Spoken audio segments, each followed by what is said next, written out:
so glad that you joined me because I'm going to be outlining some of the foods that I wish I started eating earlier to successfully complete my weight loss transformation, but to also make losing weight a lot easier for yourself. I guarantee you that there is at least going to be 1 or 2 foods that maybe you can implement into your diet to make your weight loss journey a little easier than it is right now. But before we dive into that, we need to actually address what makes a food good for weight loss. And it's really simple. It's something that we can eat a lot of for very little calories, something that's high in protein, foods that are very filling. Now, these foods are going to be ordered in the least calorie saved to the most, so make sure that you're paying attention. Item number 1, that is going to be 0% fat Greek yogurt. If you're not consuming this on your diet, I'm going to assume that you're not taking your weight loss seriously, because this is honestly one of the best weight loss foods on the market. It's super versatile. You can make sweet things, you can make savory things, you can almost do anything you want. But there is one very, very big downside, and that's the taste. It's not great, but the best fix to turn this into something that doesn't taste like your uncle's wet sock I don't know where that came from, to something that tastes delicious, would be to add some 0-calorie sweetener like Splenda. This makes it nice and sweet, and I can promise you, you're not going to notice a difference once you add this. But something that isn't going to taste like your uncle's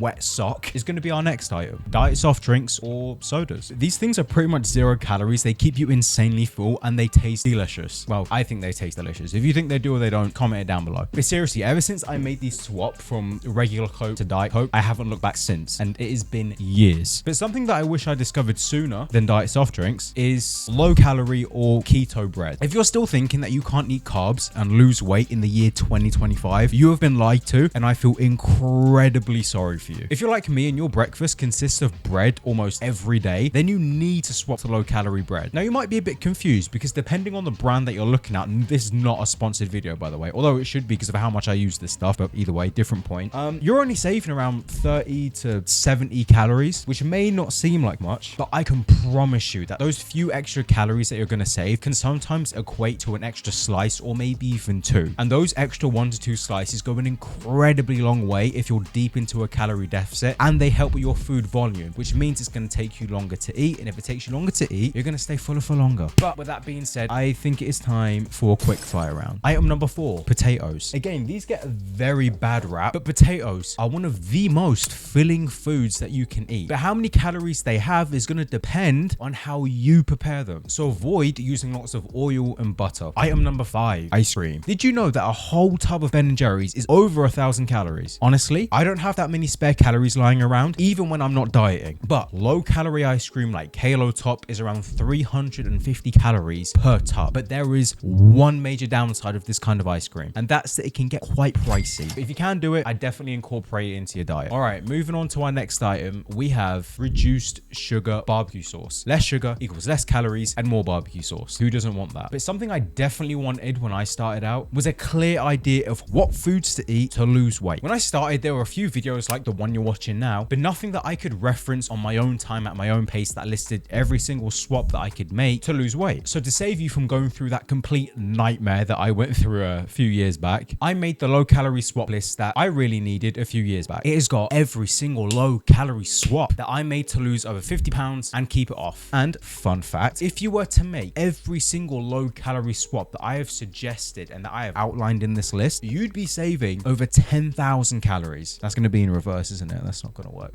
Either way, 10,000 calories. That's a lot of calories. I'm really, really proud of it. I'm excited to share it with you guys and see the kind of progress that you can make and how much it's going to help you.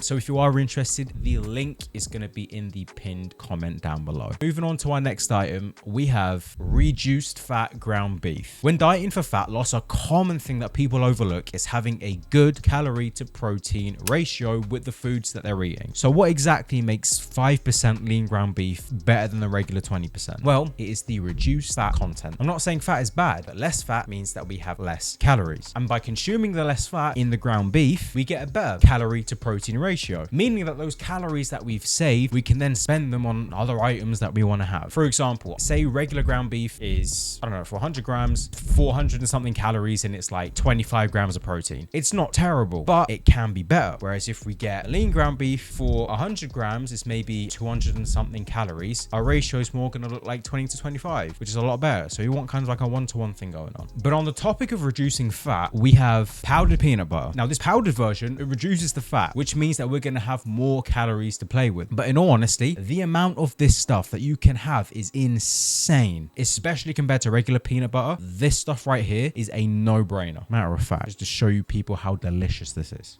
I think that's a good amount. Oh my gosh.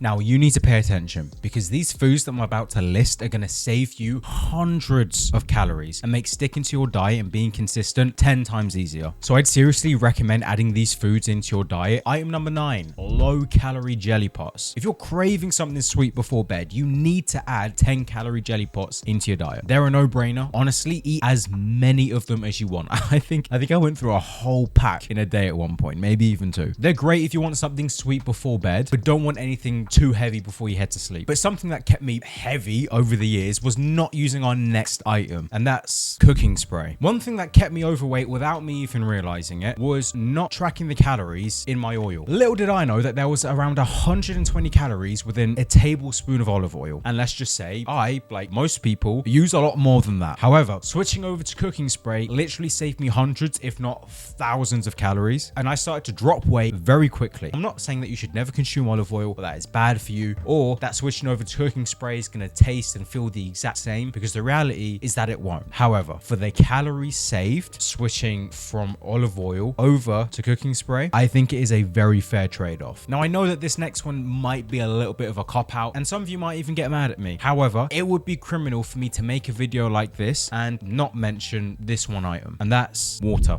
It's like 80% of the people just left the video. But you'd be surprised in how many people get caught up in looking for low-calorie items and low-calorie alternatives that people forget the basics. Water is 0 calories. It is very, very filling. Now, how much should you drink? I'm not going to put a number on that, but I'll do you one better. I will share one underrated tip that is not shared nearly enough and that not nearly enough people are doing, and that is drinking 1 to 2 gigantic glasses before and after you eat. Try this and tell me that you don't feel full. Try it right now and comment in the video. I dare you. Now, how big should the glass be? I don't really care. As big as it can be. Use a bucket if you have to. Maybe don't use a bucket because that'd be quite messy. But you get the point. But in all seriousness, knowing what food to eat is incredibly important. But I would argue that learning how to simplify your weight loss is even more important. So if you'd like to learn how to do that, I would watch this.